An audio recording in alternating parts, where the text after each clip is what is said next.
কিরে বন্ড, কি খবর? আর কত খাবি বই বই বাপের হোটেলে? আসসালামু আলাইকুম এভরিওয়ান, কেমন আছেন সবাই? আশা করি ভালো আছেন। কিরে আকাম্যগল, বাপের হোটেলে আর কতদিন খাইবি? যা কিছু একটা করেই খা এবার। আর কত খাইবি বসি বসি? শরীর তো একটা আল্লাহ দিছে, এবার যা কিছু একটা কর।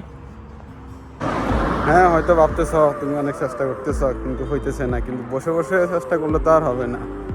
হয়তো ভাবতেছ তোমার দ্বারাই কিছু হবে না, তো আসলে হবে মনে হবে। প্রত্যেকটা মানুষের মধ্যে আল্লাহ একটা না একটা প্রতিভা দিয়ে দিছে, কিন্তু বসে থাকলে তো আর প্রতিভাটা বাইর হবে না। প্রতিভাটা বাইর করতে হলে তোমাকে বাসা থেকে বের হতে হবে, সাইড দেওয়ালের বন্দি থেকে বাইর হতে হবে, মানুষের সাথে চলতে হবে, কথা বলতে হবে, ঘুরতে হবে। কিন্তু রুমের মধ্যে বসে বসে মোবাইল টিপলে, মোবাইলে গেমস খেললে, মোটিভেশনাল ভিডিওগুলো দেখলে তো আর হবে না। ওইগুলো দেখে কাজ করতে হবে। বাড়ি থেকে বাইরে হয়ে যা, দেশে কিছু একটা কর। দেশে কিছু না হলে বিদেশ চলে যা, ব্যবসা বাণিজ্য কর, কিছু একটা কর। রাত জেগে স্বপ্ন দেখলা, কিন্তু দিনের বেলায় কাজ করার টাইমে, পরিশ্রম করার টাইমে ঘুমালা। ওই স্বপ্ন দেখার কোনো মানি নেই। ওই স্বপ্ন দেখলে কি না দেখলেও কি। সো কিছু একটা করতে হলে, লাইফে কিছু একটা অ্যাচিভ করতে হলে বাইর হতে হবে।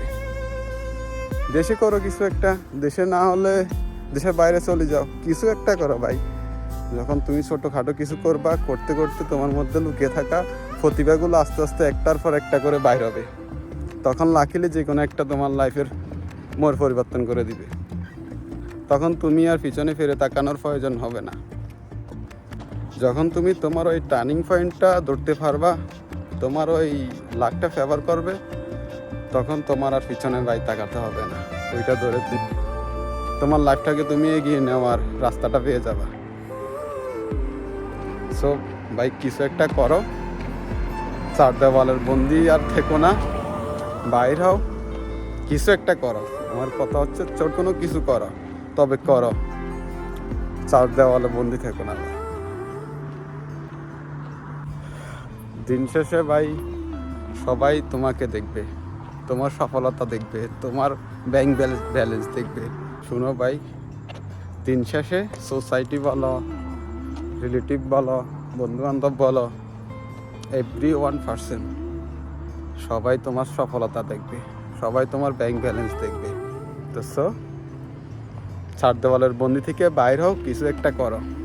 আর এই যে ভিডিওটা করতেছি আমি বাসা যাওয়ার রাস্তায়, এই যে এখন বাসায় যেতেছি, আমি আমার বাসার সামনে চলে আসছি। ওকে, আল্লাহ হাফেজ, দেখা হবে পরবর্তী ভিডিওতে।